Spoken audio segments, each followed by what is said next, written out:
வாசிக்கும் பொழுது அப்பொழுது அதன் தமக்கை பார்வனின் குமாரத்தை நோக்கி, உமக்கு இந்த பிள்ளையை வளர்க்கும்படி எவருடைய ஸ்திரீகளில் பால் கொடுக்கிற ஒருத்தியை நான் போய் உம்மிடத்தில் அழைத்து கொண்டு வரட்டும் என்றார். Hallelujah. Hallelujah. God bless the sisters. கர்த்தர் சகோதர சகோதரிகளே கர்த்தர் உங்களை எல்லாத்தையும் ஆசீர்வதிப்பார். Hallelujah. And Pharaoh's daughter said, yes, go, bring. அதற்கு பார்வோனுடைய மகள் சொல்லுகிறார், ஓகே, நீ போயிட்டு யாராச்சும் ஒரு எபிரிய தாய் யாராச்சும் இருக்கிற பால் கொடுக்கிற தாய் அழைச்சிட்டு வா, கூட்டிட்டு வா.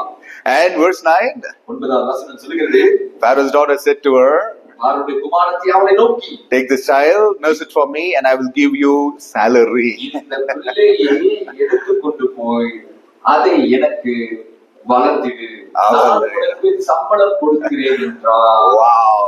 Hallelujah. You know who that nurse is? யார் அந்த நர்ஸ்னு சொல்லி உங்களுக்கு தெரியுங்களா? Oh, Moses' own mother. அதாவது மோசேயுடைய தாய். Amen. 3 months she was hiding fear. She put him in the river. Now God is rewarding by saying, my daughter, I will give money to take care of your own son. Hallelujah. 3 மாசம் மறைச்சு இந்த குழந்தைய வளர்த்து கொண்டு வந்தார். பிற்பாடு ஒரு சட்டம் வருகிறது, குழந்தையை கொல்ல வேண்டும் என்று சொல்லி அவர் என்ன செய்கிறார், அந்த நதியில அந்த குழந்தைய அனுப்பி விடுகிறார். ஆனா இப்பொழுதோ எந்த தலைவர் எந்த பால் சட்டத்தை கொண்டு வந்தாரோ அவளுடைய மகள் என்ன செய்கிறார், மோசேயினுடைய தாயை ஆள் அனுப்பி இந்த பிள்ளையை பார்த்துக் கொள்ள உனக்கு சம்பளத்தை கொடுக்கிறேன் என்று சொல்லி ஆண்டவர் தயவு பண்ணவராயிருந்தார். Amen.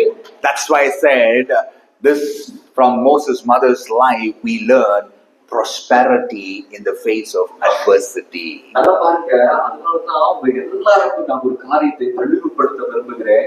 மோசேயினுடைய தாயுடைய விசுவாசமாகப்பட்டது எப்படிப்பட்டதா இருந்தது என்று சொன்னால், எந்த சூழ்நிலையா இருந்தாலும் சரி கர்த்தர் நமக்கு வேண்டிய காரியங்களை எல்லாவற்றையும் செய்கிறவராக. Amen. Hallelujah. Hallelujah. Hallelujah. And quickly I'm going to finish. Judges 13 talks about another woman, another mother. This is Samson's mother.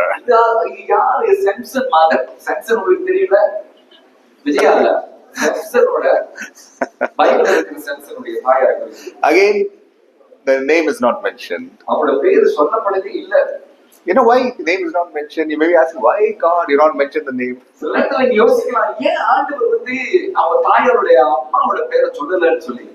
Doesn't matter.